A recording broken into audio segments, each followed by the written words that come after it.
In April, there were fireworks and a jubilant crowd as Prime Minister Benjamin Netanyahu and his wife took the stage to celebrate winning the largest number of seats in the Israeli election.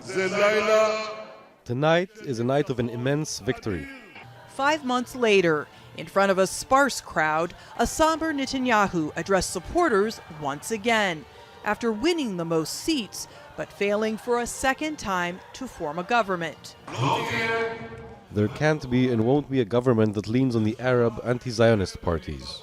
Since then, Netanyahu has become the first sitting prime minister to be indicted for bribery, fraud, and popular breach of trust, charges he says are politically motivated. Now he's fighting to retain control of his Likud party.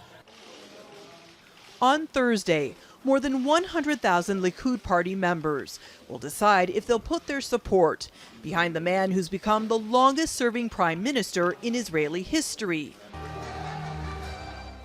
or if it's time for new leadership. Former Interior and Education Minister Gideon Sa'ar is vying to replace him. I think that it's a very good thing that the Likud had the primaries.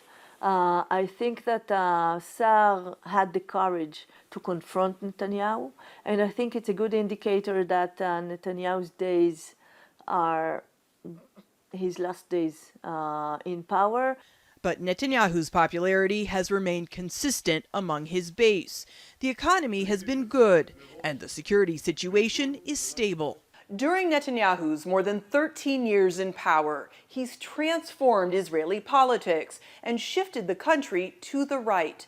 Some say he's divided the population, and in his battle against corruption charges, he's attempted to de-legitimize law enforcement, the judiciary, and the media. It works all over the world, this populism,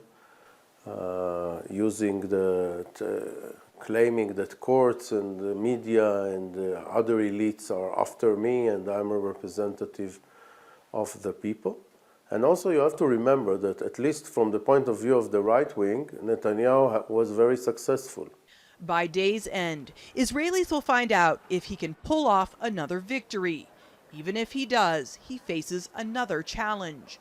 On Tuesday, the Supreme Court will rule on whether an indicted prime minister is even allowed to form a government. Natasha, Ghoneim, Jazeera, West Jerusalem.